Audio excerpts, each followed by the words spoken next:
Esports podcast, Noun. A 2-hour-long video full of banter and nonsense where the guests are only introduced halfway through and the outro makes you think your internet's died. Huh. Right, this is going to be another episode of Daring Minds with me and Gio here. We've got a guest for this one. It is a repeat guest, interesting detail, but that's actually one flaw I do know I have on these shows. It's like, this is how you know from my other shows, I got a bit like spoiled by the fact that I had so much selection of players and people to invite, is you get like almost addicted to the novelty of inviting people you've never had on the show before. And I always do forget, if someone actually just is good conversation, they have good points, you can just have them again. You just bring them on again when there's something else to talk about. You don't have to like act like it's like once ever, like this is the one episode you ever speak to us. Goodbye forever. Like, I probably went too far with that, yeah. The whole Hollywood thing where it's like, you can wear the same outfit twice. Exactly. You know, like that's... Yes, exactly.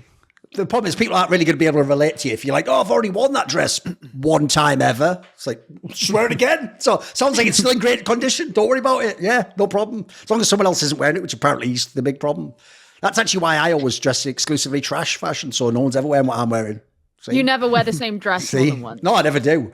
After one red carpet, I put it in the cupboard and I just say, I'm done with that period of my life. It's time to move on and evolve as a person. So, right, obviously our guest here, Peak, was on a past episode. It was actually quite an early one. I think you were on like 3 or 4, so it was pretty early on. He used to be in Overwatch League where he was a coach on the Dallas Fuel, but we won't hold that against him. Whatever. That's an Overwatch joke, unfortunately. Yeah, exactly. Matt, you know what? Here's the thing about me, Peak. I'm such a boomer. I remember when Dallas Fuel used to have Western players and the Philadelphia Fusion used to be based in Czech Notes, Philadelphia in North America. That's a pretty good joke, but if you actually know the Overwatch League there. Sadly, if you don't, I'll float completely over your head, so don't worry about it. So, okay, PK is obviously not in Overwatch League anymore. In Valorant, though, which he's been in for quite a while now, he's content creator and streamer. In fact, if you yourself have noticed this new agent Gekko that has come out, he has already started on his YouTube channel uploading videos of like lineups of utility and stuff and how to use the character. And he actually said on his stream, I noticed, that he's going to do lineups for attack and defense on all maps. So basically, I mean, one of your angles is, I know before you were like a Cypher main or whatever, like one of your angles is you want to do like, it's like, it is for casuals, but it's casuals who sort of want to play a bit like pros, right? They want to sort of understand like the meta of the game, right, P? Yeah, it's so basically I want to take the best best lineups, best strats, whatever I can do in solo queue on my own. I don't solo queue focused, right? Yeah, because I don't expect people to have always teammates to help and solo queue, but then package it as simple as possible. So that's what I try to do. Because one thing I thought we could actually briefly touch on before we get into like the esports side of stuff is on the solo queue angle. I saw you made an interesting tweet where you basically said you actually think that the Gekko agent is basically like almost perfect for solo queue because of all the things you can do with it, right? You can be basically a bit more self-sufficient, right? As opposed to everyone knows all team games, the most frustrating thing about playing solo queue is you are on your own, so you can't really rely on other people to do the things you need to do to even vaguely look like it's real esports level competition, right? So what did you mean by that? What were you thinking of about the agent that makes it so tailored to solo queue, do you think? So basically, when you want to go on plant right now, like before Gekko, you would need either teammates to push in and you take space on bomb sites, or you clear bomb sites, or you have like a tool like the Harbor Cove or Sage Wall, and you plant by that. Sometimes you might not be on the best agent to go for that plant because let's say Sage wants to go for that wall. It's just simpler if Sage has the spike as well then. But you don't have to use Sage for that. Just it's a lot of people in one location, and one raise nade, one person just being on top of the wall or something just destroys everyone in one go. Then, so Gekko can open angles with his flash. He can get the info. You can set up the wingman and basically multitask while wingman is planting. You can help that guy get the plant, and you basically, if you're the one in the mind setting up the plant, you sort of know the weak angles and you can hold off enemies while the plant is secured. So I feel like that's what Gekko will do all the time, but maybe not the teammates, because sometimes everyone wants to game their way and there's no right or wrong. Like you have to be fine with people just wanting to go for kills, and just perfect for that, I feel like. In general, by the way, what are your thoughts, Stu, on this agent? Because I was surprised there wasn't more sort of furore, because as Richard Lewis, actually, who's obviously not a Valorant fan, pointed out, it's the first thing I thought when they were like going on about that, like the penguin that plants the bomb for you. It's like, bro, I'm just waiting for like there to be a massive match where it's like right in the last round and then someone does that and it bugs out. And it's on like a wall, like, you know, like a StarCraft unit or something. Right. I'm just waiting for that to happen because that'll be like the end of the world, won't it? So what do you actually think of this new agent? It's pretty bold design, to be fair. Yeah, when I first saw the, like, on paper, I kind of had the same concerns that some other people did, especially like, oh, you don't have to be the one to plant the spike. Like, that's a little bit, you know, maybe OP. But actually, it was when they did the show match at Lock-In, and it was the first time that we saw people playing this agent, that actually I kind of realized that it was better balanced than I originally thought it would be. Just because, you know, as much as no one wants to kill the cute little dude, the risk that he poses to himself when going off and waddling and like planting the spike is it's significant enough for it to not just be like you know, just easy win. And I quite like the way that the cooldowns work on the other abilities and the fact that you can go and collect them again. And I actually think a lot of like his kit is really revolved around this idea that if you use something, you have to go and get it again if you want to use it again. So whether that's like the penguin dude dropping the spike, you have to then be at risk to go and like pick that up from the exposed location. Or if you want to like pick up the little like the blue goop guy, or whatever, like that's going to be wherever that is if you want to do that. So there's still an element of like needing to be quite mindful about how you're using the utility and how you you know, what the space in which you're using the utility is like. But yeah, I mean, he seems really fun. Like, I've just been like streaming today and I've gone against a couple of like people who are playing Gekko, and he seems kind of fine in terms of like where he slots in. There's not really that set. You know how like League of Legends is famous for like every champ that comes out is being like really OP, super busted. Yeah. I don't really get that vibe, to be honest. Like he feels like a good agent, but not like a must pick and not like a hyper niche guy. He just kind of has his place, which is quite nice. What do you think, Pete? Do you think it actually will like dominate the meta? Will it be more of a conditional pick? What do you think? I think it will be like you can have someone who is sufficient, I guess, good. Okay, I mean, like you can do the job like in pro play. We saw some ciphers do that, for example, and the kind of played really bad in my opinion, but we'll touch on that later, I guess. In any case, really good Gekko players, it will show when they go for the plant, how they clear angles, because you have a lot of tools to clear angles and a lot of safe ways to gain info. For example, you can send out the flash so that it's just a tiny bit above a wall, for example, really far up, and then it goes down and you gain that info, but enemies don't have enough time to shoot it out, for example. Right. And those like small details will show with the players who are specialists. And you will have the like super simple plays like wall with Sage or Cove with Harbor from far away, and then you get a plant or something like that will happen as well. And that will be more conditional, I feel like. But specialists will probably play him a lot, I feel like. And you can even have pretty good fraggers on Gekko as well. I noticed that when you pull out the flash, it's like an immediate flash. So you can pretty much go for the similar pop flash that Sky could or can right now. It's there's a delay for like when you get just flash yourself in, basically. Yeah, basically, and you don't have to worry about the flash on yourself because it's like a goop on your face. So probably gonna see some fraggers on. I will say, by the way, fuck you, George Geddes, for that tweet where you no, because of course, how can I not? When he said that thing about the goo on your face, like I won't repeat word for word. Just go to George Geddes' Twitter if you want to see outrageous. He's already pretty bad with Twitter anyway because he leans into that Zuma shit. But that was for a pretty sort of professional. That's outrageous. I replied to that tweet with a Photoshop version of the tweet where I just photoshopped out every other word but that specific phrase, and it's just like so like.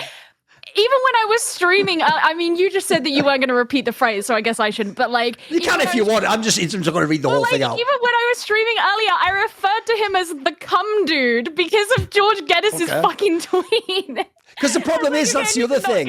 He's also done that thing, hasn't he, where once you think that, and that's how you mentally characterize what it is. You can't unsee it, can you? Because it does just go all over their face. Like, come on, bro. Like, why have you done? You've ruined it for me now. You've actually ruined it now. I can't think of anything else, can I?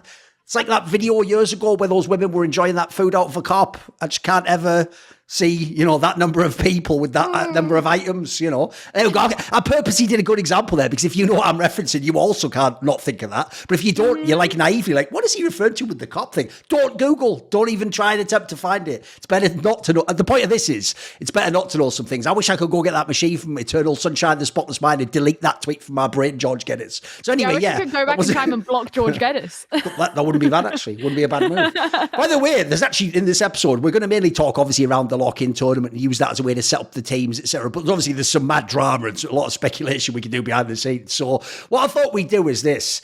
Let's just jump into some of the teams. And what I usually like to do, by the way, because the flaw with these shows where people try to like review a tournament is they really do make it like you start at the beginning, you go match by. I find that doesn't work because the problem is you already know what happened in the later matches. It's going to constantly in the conversation be behind the scenes, and either you just veer into it, in which case it can't be structured, or you just end up sort of like having to like not go, what do I not know that did happen later? So I think it's easier, by the way, if you go the other way. Like, let's just talk about the team that won to start off with and just do it that way, shall we? So obviously Fnatic did actually win the tournament. So actually Mini Jake, as he was called, obviously, when he did the episode with us, we obviously told him he couldn't pick Fnatic, but spoiler, obviously he was setting up that they were maybe super sick and he was super impressed with the roster, etc. What do you think of that, Gio? The fact they actually won the whole tournament?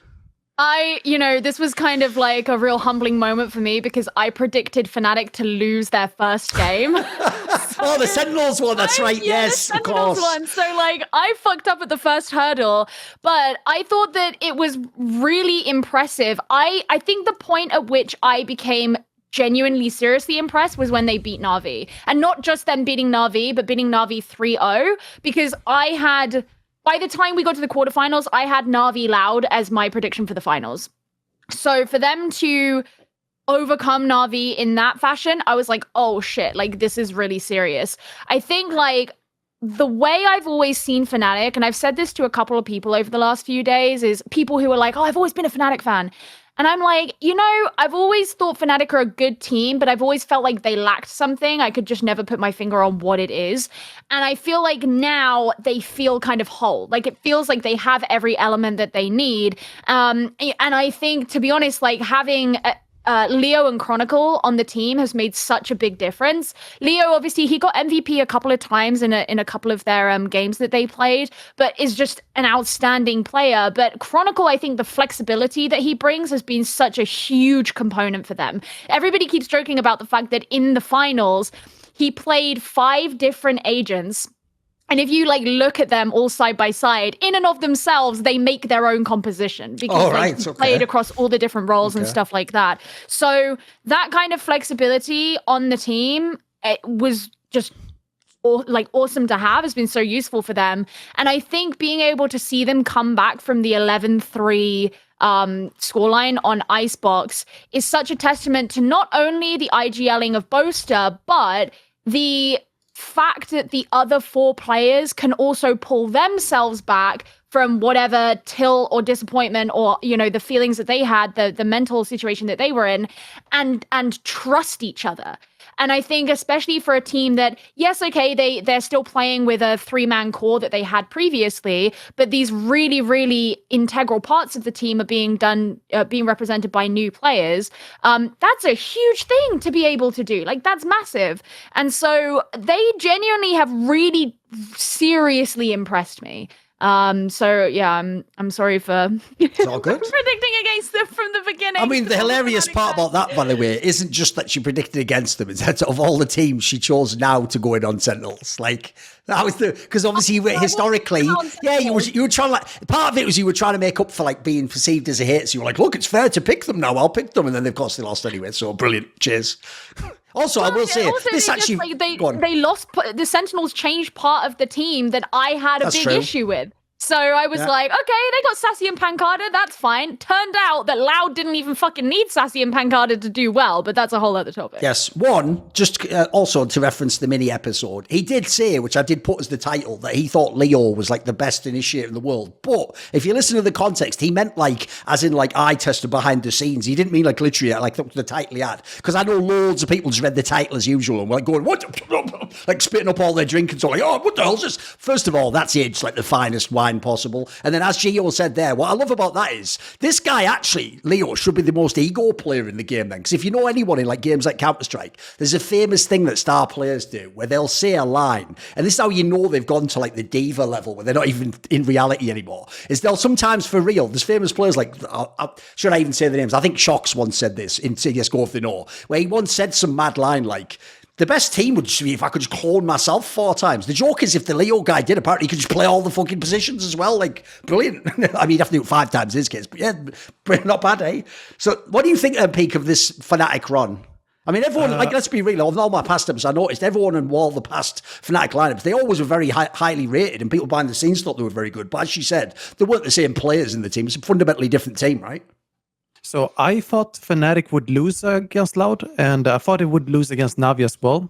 But that's mainly me being more on the side of Navi, because I basically I was won over by Navi when I saw Sugetsu and Xiao play, like just dominate last season, and that carried over as well.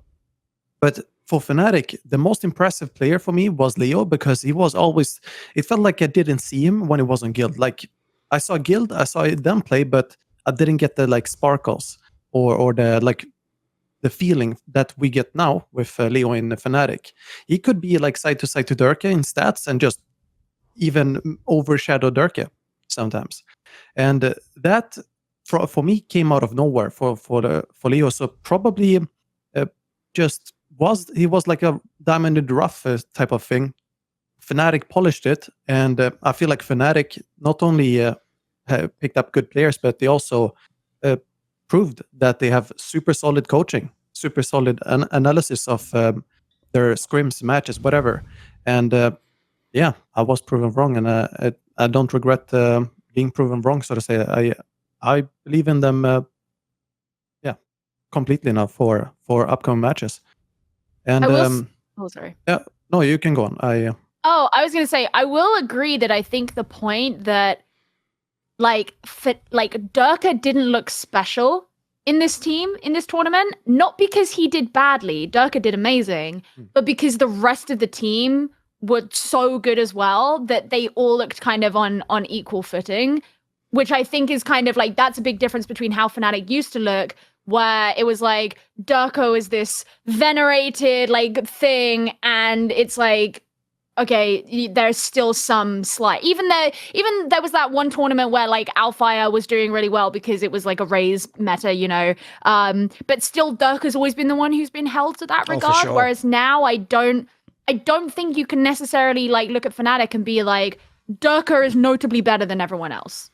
I mean, put it this way, if before this tournament, someone had said Fnatic wins the tournament, history would have said Durka must be the MVP of the whole thing, like, hands down, easily, whereas, like, as you say, like, you could have given it to the Leo guy. That wouldn't be unfair. He did his job, Durka did his job well, and that's the important thing, is, like, you want a player, even if it's your quote-unquote star player, even if it's your duelist, you want a player who does their role well, and everyone else is also doing their role well. And I think that's the thing, like, Durka did his job great, but he didn't have to encroach on other people's jobs to make up for their lack, you know? Yeah, you could see that in the strats versus Sentinels, for example, where like Sentinels, they looked like they're on a good path.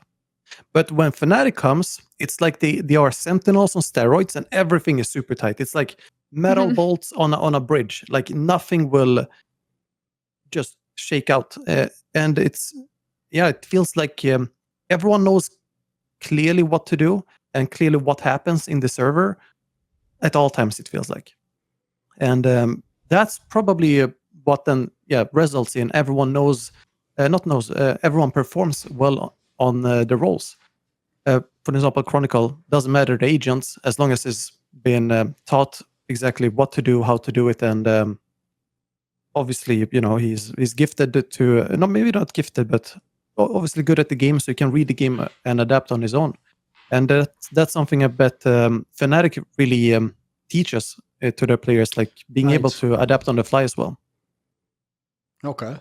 One thing, even though normally I'm not as much into this is more like Theon on Fire's angle, if people know. I'm not normally as much, I like narratives, but I'm not really about like the movie narrative where it's like the romantic one, because most of those like aren't real. That's why movies and anime exist, to sort of like have these crazy, but I saw actually that thread that was done that was about like Boaster's history of like because I knew, like I've said the story on the one past, like I only knew this guy, like he wasn't even a name in CSGO. I only know him when I went to the smallest CSGO event I ever worked at, which was a UK one. It's just that they had the money to pay for like people like me and Henry G and Sponge and stuff. And we just did it, by the way, to be nice, because it was a cool company, like a UK company, and they were paying the money. So when we all went, like the joke is, like none of us knew who any of these players were. Like that was the level Boaster played at in CSGO. People don't know. He was essentially irrelevant. Like he never went to a big tournament. He was never even in a million miles close to getting to a major or anything like that. And then I saw in this thread, I didn't even know this dude. Apparently then he was grinding like League of Legends, trying to get into like their XL team as a sub. So this guy basically is just one of those people who's just mega dedicated. Like in this case, apparently it wasn't even the game. He was just going to make it one way or another, that is quite a cool story, because the difference is that is something, I think actually if you look at him in the game,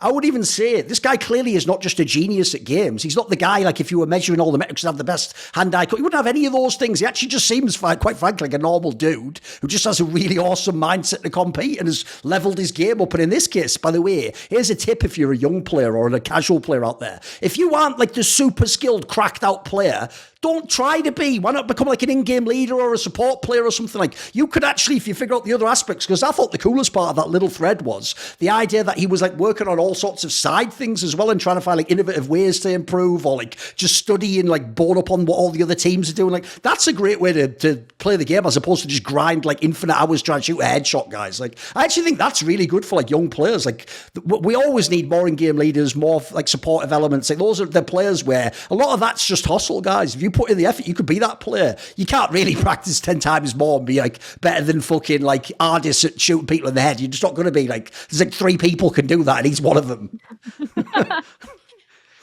Boaster's story is super interesting and very, I don't know if you saw, but there was like a screenshot that was being shared on Twitter that was from a couple of months ago of somebody on Reddit had said something like, oh, you know, like if Fnatic still fail to achieve something, they're going to have to look at like whether Boaster is actually the guy to lead them. And Boaster had replied with a remind me 1 year. Oh, the actual like thing that makes the post come back, like the bot command, right? But this, I think it might have even been Boaster who shared this tweet, but it like, that was like 3 months ago that this post was. And so it's like, he didn't even need to get to the 1 year, but he's like, you know,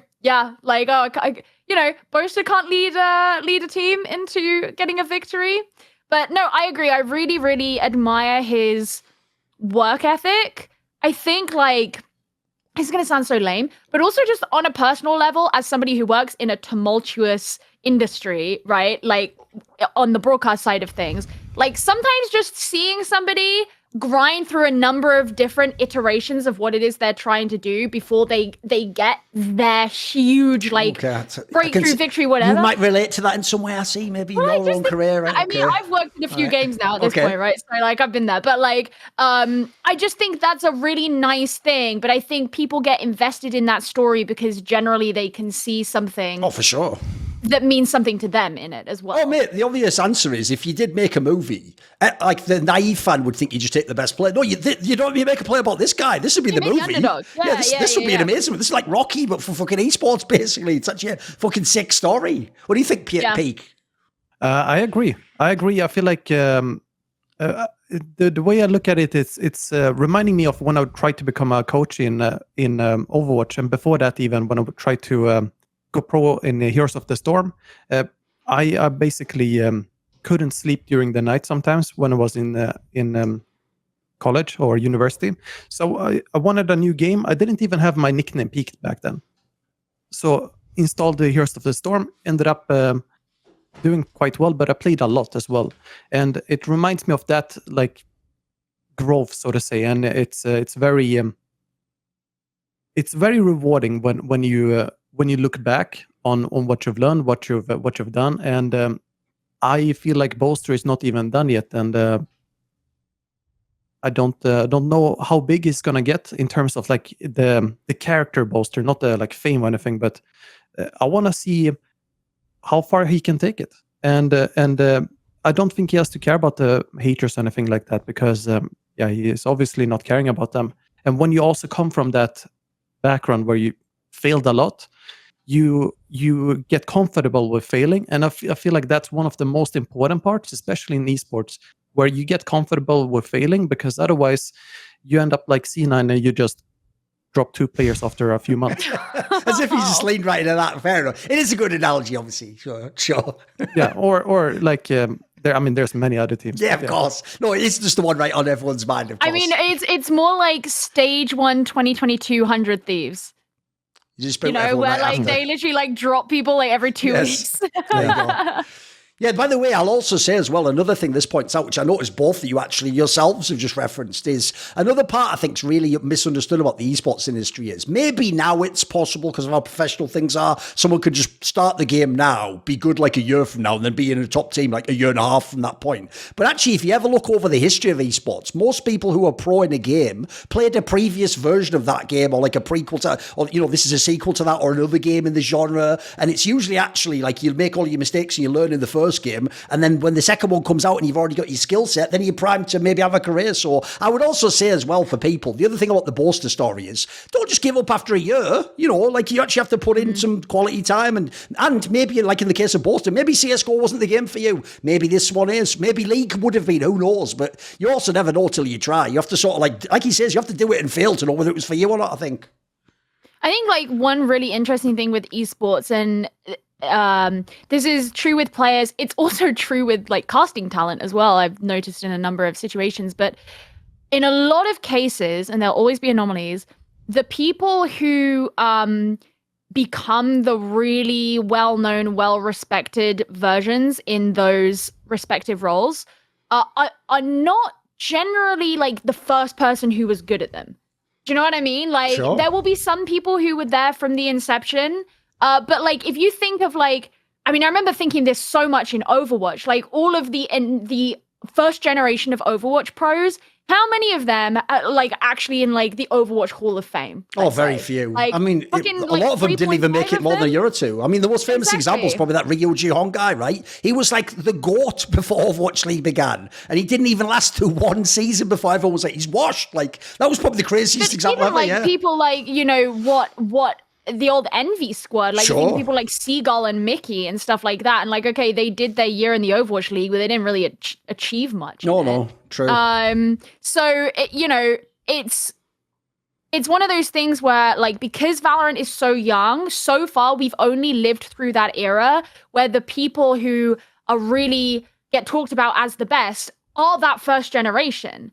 And we're kind of getting to that point where we're moving to the next bit. And there will be people like Boaster who have been around since the beginning of Valorant, but like didn't necessarily find their peak there, but they are like getting to that point because they haven't given up on it and they've still done the work. And as they've been complemented and supplemented and supported by other players that they've brought in, like for Fnatic to get this win, it had to be with these 5 players and the experience that they've garnered as a group. Like Leo was not a tier 1 Valorant player back when Fnatic were last in a grand finals at Reykjavik 2021.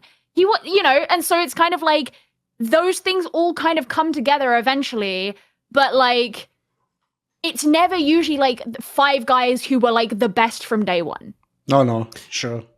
I feel like it has to do a lot with like the people who are like really wrap it up to the top in the beginning. For example, like old Sentinels players. If they don't adapt, they will just get eaten up by someone who basically it needs more time. Just needs time, and they either fail their way forward, or they have a knack for it and they just like pick up whatever ideas, whatever habits and whatnot they need to. Just go past, and then you just get left in the dust, basically. So I feel like it's just a matter of time until just natural selection, I guess, is the best way to describe it, happens. Yes, it's actually why when we did the episode to a mini, when I said, like, I want everyone to predict who the best player in Valorant is, like, at the end of the year, I did make the point that, like, it's almost impossible to, because the game is so young. Like, if you look at any major game, like, the joke is whoever the simpler Valorant is, he's probably not even at the top now. He's probably actually some, like, semi-pro player, or he's 16 years old. And the point is, in 3 years, he'll be the shit, and everyone will be like, oh my God, it's obvious this guy's the best. But right now, we're all going to think it's going to be fucking or Ardent. Well, maybe not some of these names, but, you know, in theory, it should be the names we all know, right? I was exactly going to say that. Like, the guy who is ostensibly the best player in Valorant right now doesn't have a job. Yeah. You know, like, which isn't necessarily his fault. No, we'll like, come back to that. Still don't just, we'll come back it's to still that. just, you know, it highlights the point. Yes. By the way, let's switch then. So, Peak, explain this to me. Gio set it up already. If there's one team shouldn't be in the final, it should be the Louds team that had to sell their best players to another big squad. Like, everyone would expect they should be like, what, quarterfinals at best or something. Like, how does this team go to the final, almost win the tournament, Peak, with the loss of those players? I think it has to do with the core. Just last run, they saw exactly all the things that they did well, and I think it just has it's a matter of being self-aware for the core. Coaching staff change as well, so it's obviously not only in the coaching staff, and I don't know if it's the players having a big say in who is brought on onto the team, like who is brought on for players, coaches, or if the management does. But management and players, I guess, they are probably really self-aware of the last run and analyzed it, and that's how they did it. So when they go and trial people, you don't want exact copies of those players. You look for maybe the traits that they brought that snowballed within the team, and you try to find the same thing, and then you work with that, and you basically just adapt to a new flavor, but the recipe is still the same, if that makes sense. Get a bit vague here, but I hope that's enough. No, it's all good. What do you think, Gio? How did they do it? Like, did the new players actually look like with star player level material? Cauanzin for sure. Like, well, the finals itself was maybe not his best game of the tournament, but I think that Cauanzin looked like an absolute nutbag, like for the majority of the tournament. And I think that was actually a really big talking point in just the overarching narrative that you kind of saw got discussed on the desk throughout a lot of the tournament, was the fact that Loud managed to find this player who he's really young and is just exceptional. And so it doesn't feel like there's a huge gap that's been left behind in the wake of Sassy and Pancada. And that's not to ignore Tweez, because he also did pretty well as well. But like Cauanzin in particular was just spoken about like really heavily. And, I think it helped that, players like Aspas and Less played especially Less in the finals, played so consistently, like did a really, really good job. And so you still have that kind of backbone of the team that's been there from the core that can kind of help lead that forward. And especially with this meta actually involving Sentinel players now, and you can play a Killjoy, and it's like, you're not missing those parts of your composition. You put Less on Killjoy. Less did a really good job on that. So you still have these strengths that are like helping to keep the team really buoyant. And then just two very impressive players. And obviously some of that is going to come down to like how they've been practicing together. Because at the end of the day, it's still two new players, right? And so it could always be that you put those players in, they don't synergize, you show up to the tournament and you play like arse, even though individual performances may be okay. But in this case, clearly whatever they've done as far as like boot camping or scrimming or practicing or whatever goes, they've found their flow. I think it probably also helps the fact that like Sadhak is still on the team, and so he's obviously kind of been IGLing and giving a lot of direction, and it's not like they've had to replace that and find something new in that place. Whereas like if you look on the side of Sentinels, where Sassy and Pancada went, they're not in that same situation, right? Like they uprooted their IGL and what sort of defined the way that team played. So that's a very different sort of scenario, even though those two players themselves are very good. Fair enough. Right. One thing I actually wanted to ask about in general is, Does the final or the winner of the tournament, does that actually imply that they are the best team right now? Was there any example? Because, you know, sometimes in tournaments, like you have a match like in the quarterfinals, this team like loses narrowly and maybe they were like the best. It's just they faced the wrong opponent. Is Fnatic the best? Is Loud the second best? Do these teams deserve status as like the best in the game? I hope you don't mind if go on, just jump in. Right. Yeah, I feel like because of the format, you go out. If you lose, you don't get the chance. Like you don't get the low bracket, for example. Yeah, like you have a bad day where you're sick, where you haven't slept, or anything. Just out. Let's say something outside of your control. Like you don't have that second shot, and you can cheese a win sometimes on a map. Like let's say a map is a cheese, or you just get good bans or whatever. I would say Fnatic looks like one of the I would say the best right now, but you still don't have the what's it called? The sample size. Sample size. Yeah, sample size where you have different matchups, because these matchups are meant to be entertaining. They're like very hyped, right? So that's the focus of the tournament, and it kind of sucks for the teams, but it's not the scope of the tournament, I feel like. So yes, I would say right now they're the best, but going into the regular season later, that's gonna change, I feel like. I would definitely say that I'm not a fan of single elimination brackets in general anywhere. But also understood why it was necessary for a 32-team tournament. It was pretty nuts, yeah, sure.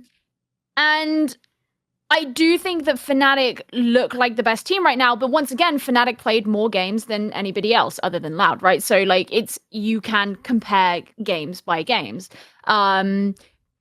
So you do have that skew. So I agree with Peak from that perspective.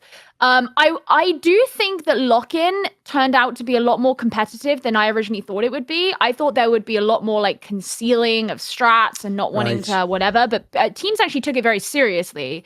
And I'm sure there are things that teams have like kept in their back pocket, but I was impressed with how seriously teams took it. So I think we did get a fairly accurate idea of where these teams are at. Now it's funny because like, yes, had there been a lower bracket, I think we would have seen teams like C9 particularly, for example, probably go a lot further than they did.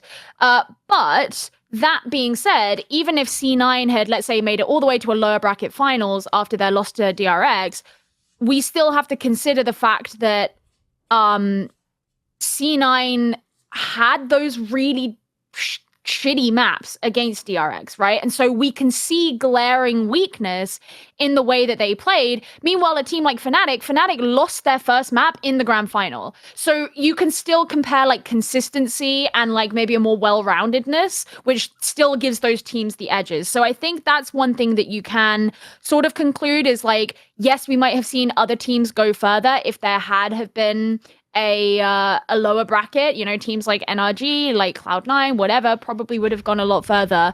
But because they went down into the lower bracket along that route, you can see where like the difference in the consistency between this team that's gone like lossless until the grand finals versus those teams that, while impressive, haven't, and they have had quite glaring difficulties. So I still think you can conclude that Fnatic look like the best team right now from that. But I do suspect that there will be, big changes between now and the season start. And also playing domestically is always going to be different to playing internationally. This is kind of an interesting one because usually the way that you see things is you have like domestic tournament for however long, and each domestic region sort of develops its own mini meta. And then when they come to the international tournament, you see those different mini metas play against each other. Yes. And then that affects the meta of the next set of domestic tournaments. Whereas in this case, because it started with international tournament, we might see a more sort of homogenous mini meta start at the beginning of the domestic tournaments, because teams are going to come away with this sort of big melting pot of ideas that they've had from Lock-In. And then I think we'll see a lot more similar ways of playing early on in the domestic league. So I think it could be that it takes a little bit more time for Fnatic to be dethroned, let's say, like across the weeks of the EMEA league, because for at least a couple weeks, the teams are all probably still going to be playing the same way that's been sort of exhibited, or like playing off of the ideas that have been acknowledged as the best ways of playing concluded from Lock-In. Yeah, there's a couple of... go on, jump in, Pete, go on. Yeah, I was going to say that I feel like Lock-In starting as... the year starting with the international event is really good for pro teams in the sense that teams that aren't from NA or teams that aren't from EU, let's say APAC or... I guess APAC is the only the region. Main one. I'm losing all the stuff in my head. But anyways, if you don't have this like really golden scrim structure when you're practicing at home, or the teams you face, they don't really know how to play against you in an efficient way to learn and practice. What I was surprised with this tournament, every team looked decently well practiced together. Like team plays happened. They had macro plays, they had micro plays with each other, not just one guy doing all of the lifting like we saw last year. And even for all the small teams, we saw that. So they take that back home, and now when they are setting up scrims and someone's not scrimming efficiently according to their like standards, they now set the standard in their region and basically lift up the whole region, and automatically gets better as a result as well. And it happening every year. You see teams, let's say Wonder Thieves, for example, they put a lot of effort into hiring new players, and they have a whole new strategy to everything. Then they use that in Lock-In next year. Same thing happens. People steal ideas and they make them their own. So I feel like that's a really, really nice thing for teams, just from a practice standpoint. Yeah, actually, go on. Yeah, I was also going to say that you can see some teams like C9 and Fnatic differ in the way they practice because of how they changed over the off season. I feel like, and also how they how it looks like when they do their calling, for example, or decision making. It's a different body language in game basically, and you can sort of see quality there, different qualities. I mean, levels of quality is what I mean, and from that, if you're one of these smaller teams, you forget C9 and you just look at Fnatic, not because they won, but because of how they practiced, and then you train your opponents at home as well. I just wanted to add that as well. Yeah, sure. So, yeah. One thing I would say is, like, first of all, I totally agree. The actual premise ended up being what people wanted. Like, it's actually what I discussed on a past episode, Gio, where I said the real problem they had when they did this Lock-In tournament, it's an NA only tournament in League of Legends, is that it just people never hated it. Basically, the problem was no one ever had their real lineups, so it wasn't this tournament. Like, the reason this tournament was cool is because everyone had the real lineups, and it was basically like, right, let's kick off the year by actually, instead of, like, as you say, the normal thing would be like, right, there's only X teams come out of each region. I hope all these big lineups. Instead, it's like, let's just start it off. Hey, everyone, this is Valorant. Here's all the top teams right now. And then after that, they go to the separate regions, play each other, etc. So we already get like a sense actually of who the teams are. And everyone had the lineups ready. It wasn't like, oh, I've got 3 players, but this guy's on a visa and he didn't arrive. There wasn't any of that bullshit from League. Yeah. And then also the other thing is as well, this was, because it's exhibition, it doesn't count towards the circuit. It actually did just work really well as sort of a primer for like, here's what the new lineups look like. Because instead it didn't have any of those qualities where, like, for example, this is nothing like a Champions tournament, because look how long it took. Like the first match, if you were Koi and NRG, you played on the 13th of February. Champs, and the final was the 4th of March. So it's not even anything like that. Like, remember, the Champions is like a LAN. Yeah, it's like 2 weeks, but still just a LAN. Like, you play it every day or two. Like, it's a totally different format. So to me, it actually worked as a good sort of exhibition. It did live up to the billing of what it wanted, and it was a great way to introduce all the teams. And I'll even say this as well. It's even smart for viewership, because the difference is, maybe now there is a guy who, after Champions, the last stage, and this one, is going to watch APAC to watch DRX and T1 play, whereas maybe before that he didn't care, and he thought, right, well, I'll just wait till they go to the Masters or whatever it is, and I'll see them there. Like, maybe now he goes and, hey, I'm more interested. I think it's actually, all in all, it just looks like it was a great concept. Yeah, it was very good marketing. It was done really well. And I agree with the point about doing this kind of lock-in versus the domestic lock-in that was done on the LCS, because also the thing with it being a domestic lock-in is, like, you just have no incentive. There isn't an incentive. That's why they did all like the visa shit, and like no one's actually playing seriously, because all it is people that you are essentially competing against for a spot at MSI, right? So like, whereas in this case, what teams were fighting for was to benefit their region and like as in, by extension benefiting themselves because they get an extra slot at Masters Japan. So like EMEA have 4 slots now. So that obviously like benefit, that's something everybody wants and has a reason to fight for. So yeah, it was like really well incentivized. The only thing that I will say is I don't know if this is something we can expect to have every year, because I would imagine that this is very expensive for Riot, like extremely expensive, and probably was also more as a kind of big marketing thing. I got the vibe it was the kickoff. Yeah, exactly. Because I would also be very surprised if they do the same format for the competitive circuit next year, because this year's one is actually quite short because they've fit Lock-In in. Like, I'd be surprised if they do end up having like the domestic league start in April, May next year. If people don't know, in League of Legends, they've already done an entire split in LEC, the European in League, they start like the second week of January. We're ahead in League, exactly. So I don't think this will be repeated next year, but I think it was a very, very good introduction to the 2023 season. Right, let's do this. For the other teams, let's just bounce around the interesting ones, because obviously one of the actual quite interesting things about the way the results went was some of the biggest name teams did go out in the first round or the second round. So let's talk about the dreaded C9 one, shall we? So Gio, this was billed on paper, and at the end when they added year, it was a super team. This is a super team of NA players. It looked fucking cracked. But to be fair, there's a million angles you can go with on this. Like, I notice a lot of people are just doing the normal sports thing of like, wow, did they not want year to go? Oh, wow, was Vanity not playing? But I will say, I'm going to leave this wide open for where you guys want to go, but there are so many angles to this. Like, one, there's that whole thing that we even had the discussion about of like, well, won't there be like role overlap? Like, it's all well and good getting all these good players, but what happens when everyone doesn't get their role they want? And then two, I'll just say this, if people look generally in esports, right now is one of the worst quarters financially in esports in many, many years. A lot of people, obviously, it's tied to the global economy, think that there's going to be a massive bubble pop and we're all going to get fucked. So if you notice, even though Cloud9's an enormous esports org, people might know, even in other games like League of Legends, they actually haven't gone for the big money buys. Like, if people don't know, the reason they've got a no-namer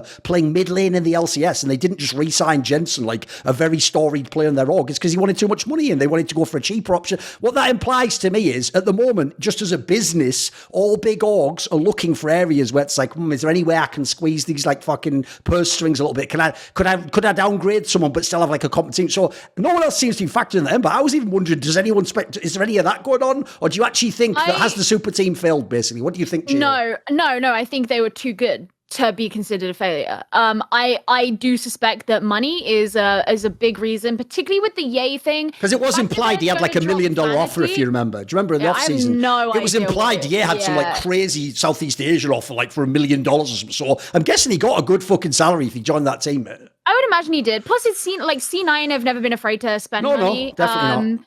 But like the dropping of Vanity is also kind of like, because that one's a bit more peculiar to try and like figure out where that's coming from, because especially because he's the coach's boy. Like, that's like his dude. MCA is his boy. That was very much a management decision because apparently the players didn't want that. Right. To happen. Right. And they're trialing free agents. Now, like, Cloud9 have done it before in League of Legends, where they've picked up less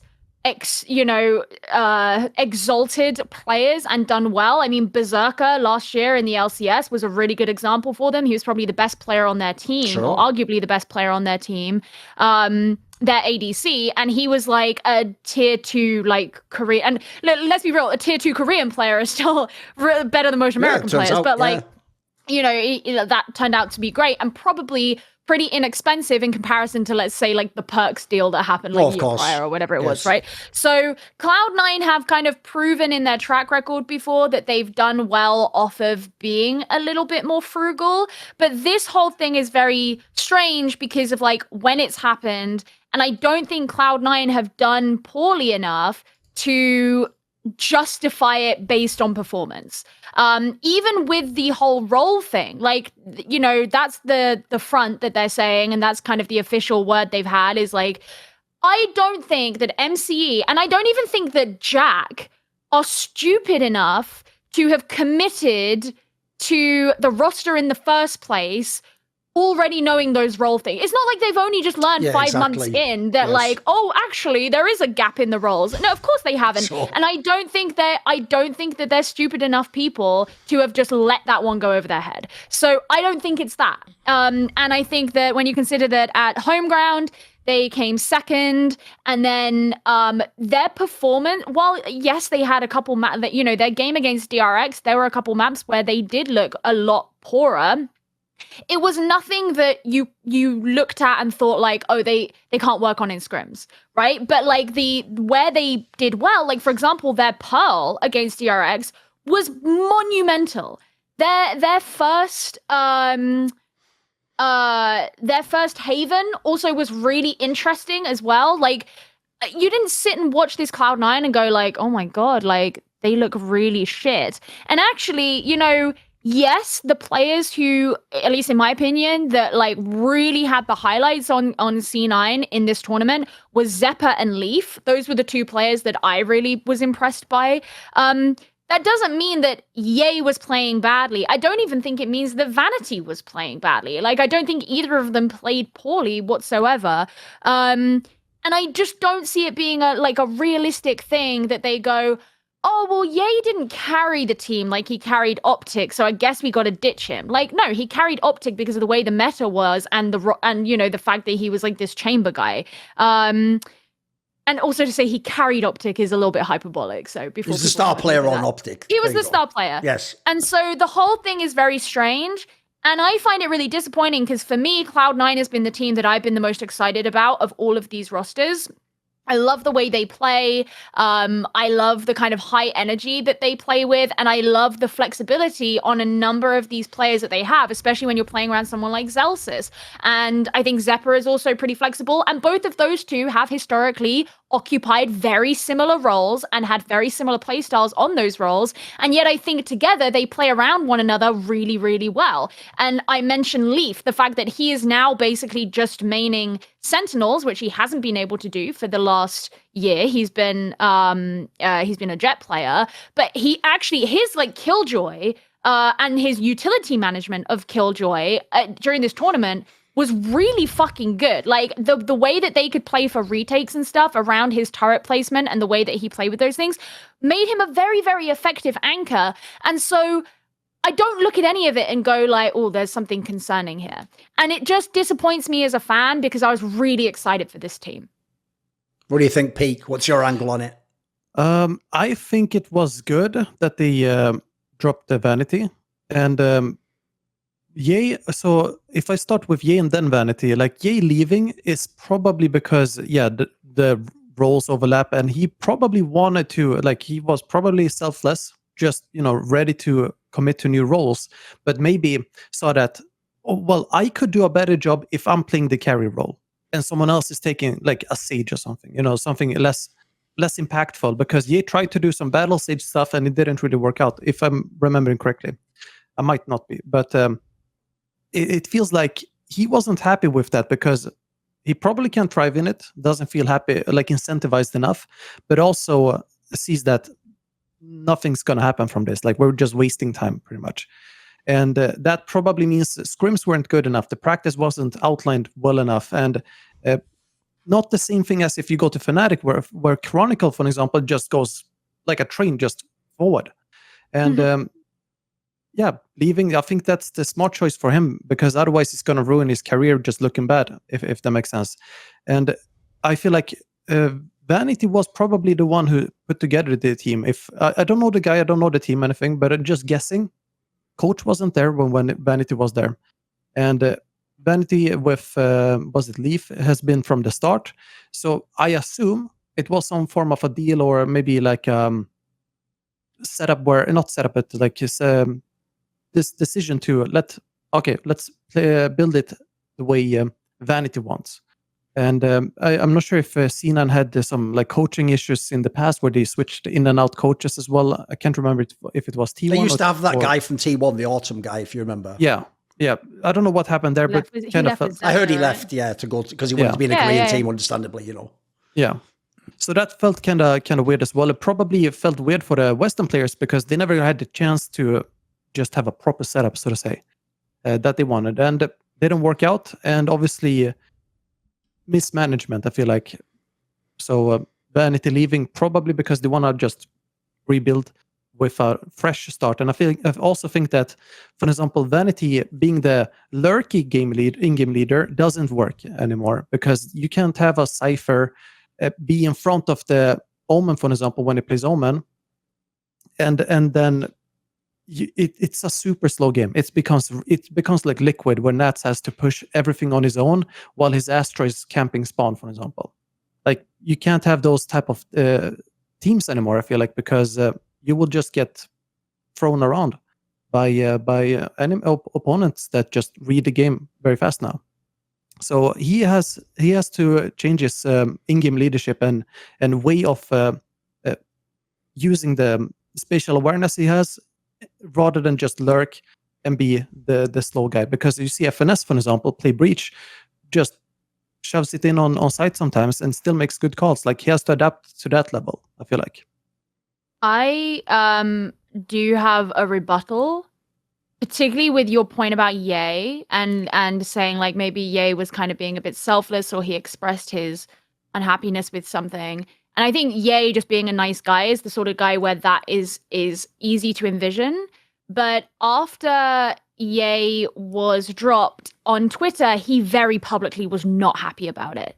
And there were things that Ye retweeted and then unretweeted to suggest that this was a decision made against him that he did not have a say in, he wasn't happy about. Like, Ye kind of seemed I did pissed. not know that. He seemed pissed off. Yeah. So I think that's where because otherwise, like, knowing what I know about Ye as a person, he's just a nice guy. I could envision like what you've just said. But even then, in that circumstance, like, where does he go? Like, if Ye goes, oh, I'm not super comfortable, like, I think it might be easier if I leave. Like, leave to where? There isn't anywhere for him. That's the problem, right? But the thing with Vanity as well is it's like, I agree that Vanity is not the perfect IGL especially not for the current situation. But once again, Cloud9 are trialing free agents. They're not trialing anybody who has a buyout. And I feel like dropping your long-standing and very experienced IGL to risk bringing in a fucking nobody to IGL your tier 1 team that you are like investing however the fucking much into, because you had to prove that you're investing into it to even get a slot in the partnership. That's psychotic. Like, it's crazy. And like, there clearly has to be something that we don't all see, because otherwise it would make sense to us, right? Like, so but it's just, it is crazy to me that I can understand why they may have a problem with Vanity, but I cannot understand why, oh God, I'm fly, of the two of those players, if you are going to cheap out on a buyout for one of them, don't make it be your IGL. Like, you want a good IGL, otherwise you're like fucking doomed. And it's like people saying like, oh, maybe they could pick up Shazam or Steel. I would not be in favor of them picking up Shazam, but Steel, like, sure, I obviously don't know what his relationship with people on the team are like, but like, I mean, they were all on his old Chaos team, weren't they? The coach, all the Zephyr and all, they were all on Chaos and CSGO, so maybe they like him, I don't know. Me looking into my CSGO knowledge bank that is very deep. It's all good. Yeah. But yeah, and so it's like that, that is someone who you would assume would get trialed for something like that. But the fact that C9 have said like they don't want to spend a buyout, like an IGL dude, like what? Yeah. No, I'm with you. Put it this way, I would say in most TAC FPS games, I actually think the two most important roles are like the main star, your main carry, and the fucking in-game leader. Like, one gives you the output and one constructs the team. What do you think, Peak? What was your angle going to be? I feel like IGL in Valorant is starting to lose the value it had early on. Okay. Because a lot of players from CSGO, for example, CSGO pros coming to Valorant, they really showed how important an IGL is, but also you didn't have all the coaching resources back then to spread the work. So I feel like with less homework for these IGLs, you kind of lose the the value in in a person who spends just a crazy amount of hours on work and has the capability to call everything, of course. But you could find that in other players as well, and maybe they're going heavy on the coaching, or I feel like maybe they are listening more to the coaching and coaches and having a more logical approach to it, because it probably feels for me it feels like they don't see value in their money that they spend if they don't want to go for buyout. And also, I didn't know about the Yay stuff, retweeting and so on. It's all good. So I feel like when you mention that, immediately it feels like they don't see the value in their money, because they just see money being drained. And it could be that scrims are not good enough, or they just don't see progress fast enough. And Sinan has had good coaches in other games before, so they probably have a good understanding of how to set good processes. And it's also, just to jump in, like, it's confusing because if you look at how the Guard ran when MCE was coaching them, like, the Guard have one of the most renowned, like, up and coming IGLs, i.e. like he's not a veteran IGL. He's been in IGL for just over a year, something like that, and is probably the most respected non-partnership team IGL. And so I feel like, okay, if you want to talk about like the way that the coaching process is, MCE clearly has a track record of really investing into having an IG, like a dedicated IGL. And I understand the argument. I understand the argument that we've heard some people say where, like, well, in Valorant, it's kind of evolved where sort of there is some like joint contribution in mid-rounding in particular. But I still think that you can't, the need for like strong direction in the game, whether that comes from one person or two people, the need for strong direction in the game is too much to completely be okay with like bringing in like a fucking rando. Well, I don't think it's a random, and sorry for interrupting you, but no, you go ahead. I just want to underline, like, I value the strong voice calling, of course. Mm-hmm. What I don't value as much is the person who has to do all the homework, because you can spread that out. Like if each player just did their homework. Yeah. So I feel like maybe MC feels like he can teach that to an already diamond in the rough type of situation, like Boaster with Fnatic, because when Boaster was joining Fnatic, nobody knew Boaster, right? And that was 3 years ago.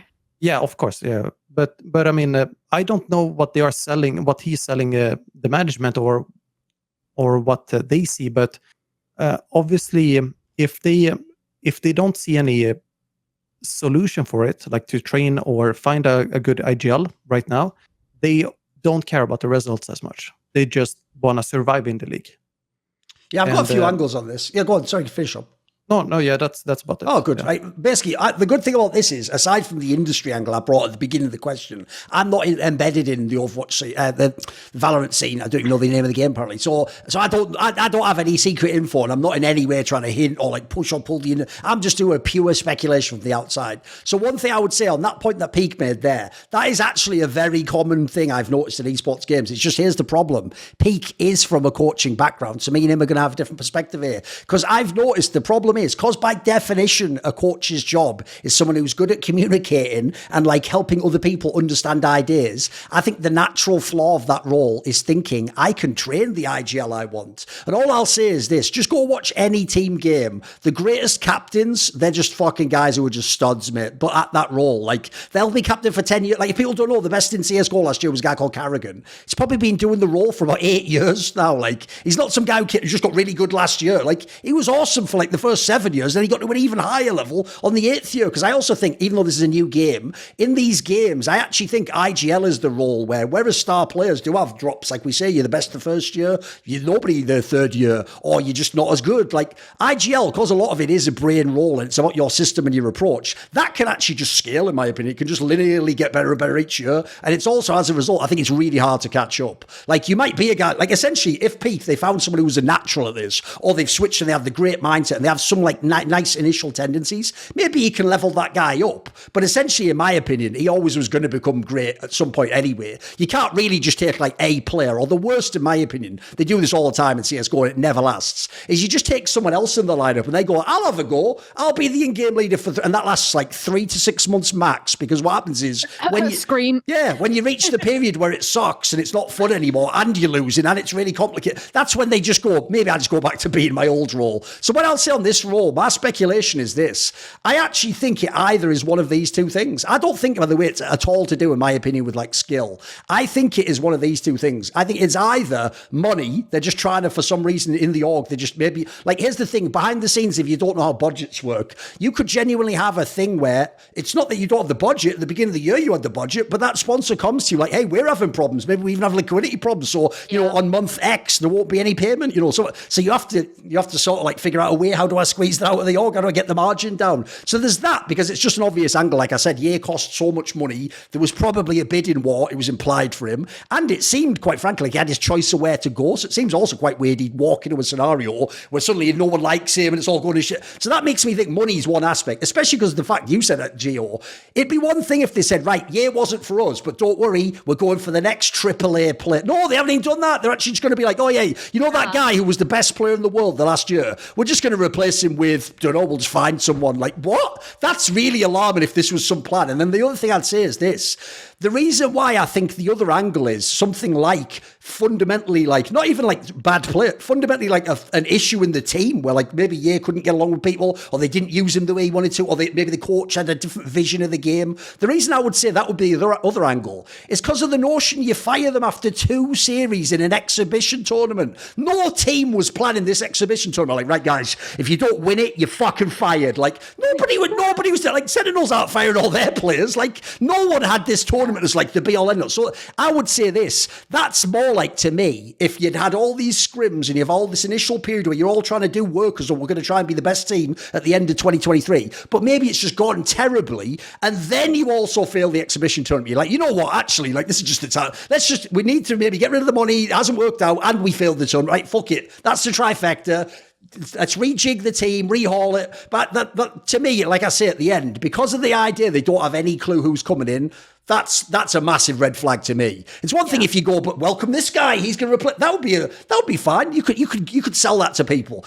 Everyone's just in the dark right now. Like, no one has any clue. Is it drama? Were they shitting scrims? Like, everyone's all over the place. So there's no way Cloud9 wanted this. You can see by the way it's done. Like, this just looks like something really unexpected. Like I said, don't have the money, or you just find out like this player. It just sometimes happens. These players cannot coexist. I mean, look, I won't say anything particular about because I don't buy these info. But sometimes you also find out maybe some guys like Diva, Egomania, you never know till you're in a team. And I'll just add the one last thing in.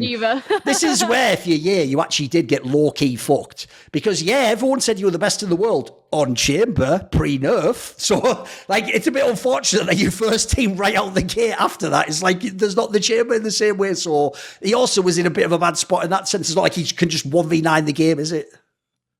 It does like come across a little bit like, because even if it is specifically role related, it comes across a little bit like Ye has said, well, I'm willing to like put in the work, and Cloud9 have said, no, we want to deal with this now. Like, we want someone who can do it tomorrow. Yeah, exactly. And you know what? Like with Ye versus Vanity, like there are 16-year-olds that can be, have raw talent and can be raised to a solid level to do similarly to what Ye does. But my issue really comes with the Vanity thing, because even as well with IGLing is like, it's like what you were talking about with captains and stuff like that, and even coaching too, is you have to give the team a reason to trust you. And like bringing in a random like tier 3 18-year-old who hasn't, like, that just doesn't, like, in an ideal world, of course, like people would just instantly have that rapport and that trust, and they would. But it's kind of like if you're playing with really experienced players and you're just coming in here like, hi guys, it's my first day at school. Like, like the whole thing is really bizarre. And also, the first day of the Americas League is the 1st of April. So it's less than a month away, because they announced the fucking tickets for it the other day. Right. Or yesterday or whenever. So, I guess, so they've got to find the guys that they want, and then they've got to, scrim for, 3 days or something? Is it all just is it haha, April the 1st, April Fool's Day, we do still have, Vanity and Yay, but I can't lie, that'd be hype as hell if that was true. It would be hilarious. If they just played on the first day and they were just back, that would be fucking sick, I can't lie. There is no way their PR people would have signed off on that, because the hit that the the sponsors, everything, exactly, it looks garbage, I know, sure. Exactly, it looks so shit, but it would be fucking hilarious. It would be amazing, yeah. The whole thing is just so weird. It's super weird. No, I agree. And I suspect that Ye is on a fucking NDA as well, which makes it even. They will be, yeah. I initially thought they would trade Ye with Ardis because, FNS looked like he was having nightmares about the loss and going home on Twitter. So, wanting that back, but yes. FNS, I'm sure, would love to have Ye, because FNS fucking tweeted saying goodbye Ardis after it was announced that Ye was getting dropped. So yes. By the way, that's also the one other thing I would add. The problem as well is people are acting like this is a game where you can just plug and play a person, and because Ye was the best player, he'll just join another team and be the best player. I would say the area I would be, or I already had some warning signs about that, is Optic wasn't just a team of right, we're just players, play the game, and congrats, well done, son, see you, I'm going home to now. It was implied they actually had a very good rapport in that team, and everyone seemed to sort of not only be vibing in the game, but they seemed as people to be a good fit, and they had personality balance and stuff. So it's also, you can't just take players and just throw them in random teams. So who knows what this balance was like? I mean, you'd have to know these players in the team more specifically, right? So I'm sure it's a different vibe. One of the really notable things about Optic is the last player to be added to the team before Ye was Marved, who right. took the of Mummy, I never know how you pronounce his name. Anyway, but I remember at the time, one of the things that people were talking about was the fact that Marved has, I don't necessarily want to say enemies, but there are enough people who don't like working with Marved. They don't like him from CSGO. People know the story as well. And also he's supposedly a bit toxic, was the vibe or something, right? Something people claim. There was someone on Envy, and I don't remember which player, Peak you might know, but I don't remember, who was quite close with Marved. And so when Marved joined the team, it was expected that actually Marved would maybe thrive on Envy because he already had this, a good friendship with one of the players. And it might have been FNS. It was someone. I guess maybe Crashies or something. I think they were maybe on the team together. Maybe. I'm not sure. And it turned out that he did. He did really, really well on Envy. And that was one of the big talking points at Masters Berlin as well. Is Ye had just joined the team just before Masters Berlin. Marved had not been too long before then because he came on loan from FaZe Clan as well. And then obviously loan turned into an actual thing. But, and so that's the whole thing is Marved kind of wasn't really wanted on other teams despite being a great player. And then he just happened to really get on with the Envy guys.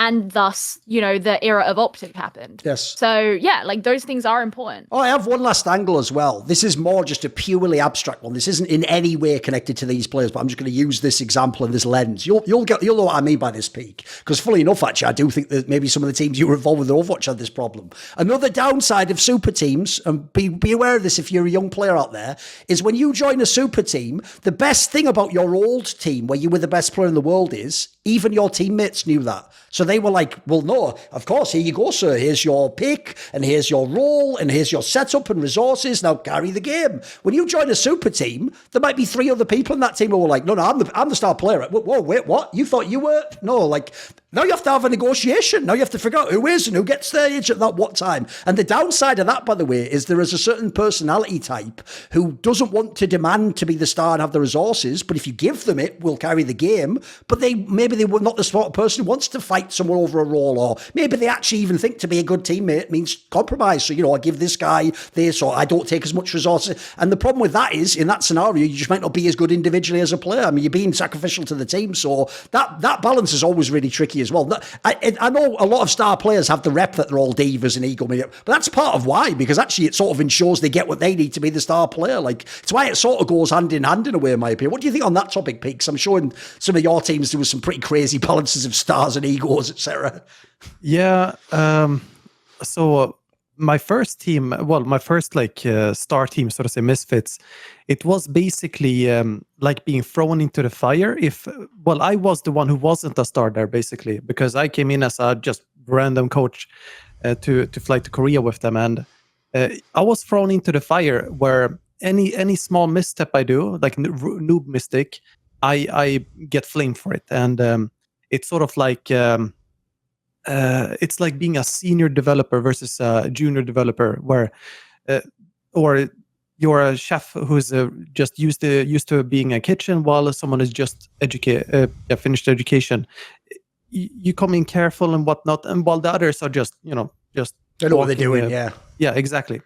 And it really shows, like, it sets a tone where mistakes will be blamed on you if you don't if you don't play the social game, so to say. Where if you have star players who want resources, you don't deny them resources and try to make other players ask for more, so to say, because people will start backstabbing each other and so on. Not necessarily what happened in Misfits, but just in general. Like you will have people whispering each other in game and do that instead of talking to each other face to face, and there's a lot of mistrust. I mean, you can even have the version, where someone says like, "Oh, I'm fine giving it up," but then they're just waiting for you to fail to be like, "See, I knew that wouldn't work." Yeah, exactly. There's so many complicated elements to these dynamics.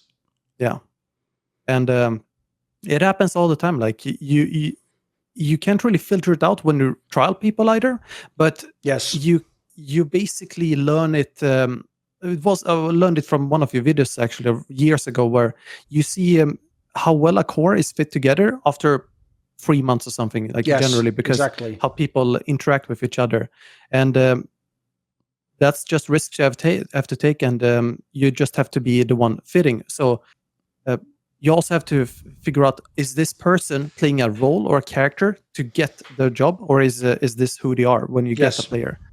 And if you then put someone who just wanted to become the diva but wasn't the diva in the trial, you'll automatically have a failing team then. Yes. By the way, the point he's referencing there is in CSGO. I think it's pretty much borne out, mate. I think I've nailed that one. In CSGO, my rough guide is it takes about 3 months to know how good a team actually is. But that after 3 months, you basically, you'll know how good they are, you'll know how bad they are, you'll know what the average is, you'll know how the roles work. So that's also, by the way, to tie this to this, even though it's a different game, that's also why I'm extremely skeptical of the idea this was like a real 5-man lineup and they it just didn't work, so we shut it down. Like, bro, you played 2 official matches. Like, there's no, that's just way too small a sample size, especially when you're gambling on big money signs. Like, I just don't believe that anyone would do that. Like I said, it'd have to be some crazy drama, I think, to get that to be broken. You'd at least give it like the first few weeks of the fucking domestic league, for fuck's sake. You know what I mean? Like, you don't just go, well, that's over, that's the end of that. Especially because, let's be real, the team they lost to, DRX, is considered like a good team. They're not bums. And the Paper X team's actually supposed to be good. Like, these aren't even bad results. It's not that they lost to the worst team in the tournament or something. I will also say, like, I obviously don't know. I don't have like total insight or anything, but at Red Bull, I spent quite a lot of time around the C9 team, both like hanging out with people on the team, but also where I was sat for a lot of that event. Okay. Well, no. But I get it. It's nice to have friends, I'm making a point. Yeah. Well, but like where I sat for a lot of the tournament was behind the stage, and for a couple of C9's games, I was on the C9 side of the stage, and so between the maps, they would sort of like stand and talk about their map in the place that I was like sitting. And I didn't observe anything to suggest that there was any, people didn't like each other. Fair enough. And I think, again, like, this was at the beginning of December. And I'm not part of the team. It's not like I know everything. But usually if there is some kind of tension or animosity, you can sense it if you're around it. And there was just like, it didn't feel that way. So like, I don't think anyone hates each other on that team. Like, I just don't get that vibe. Obviously, that doesn't necessarily mean things are a certain way in the server. I don't know. But like, the whole thing's just very strange. I think it makes a lot more sense if you just go back and watch the video that Jack did with MCE, and you envision MCE with a gun to his head. Oh, mate, that vibe is so uncomfortable in that video. Because as you say, one, this guy, remember, he was on our show. Like, here's the thing. He's clearly a very smart guy, and I can see why people praise him. But he's not a person who's super comfortable on camera. You can see that. And then secondly, he is sat there with his boss in his brand new job, and it has that vibe, like you say, Gio, of like there's a teleprompter off camera. There's an AK, and there's a basically holding up a card, and they're like, and he's like, it does fit. It has that vibe. I agree. It's like the hostage video, exactly. It's like they have a chief whip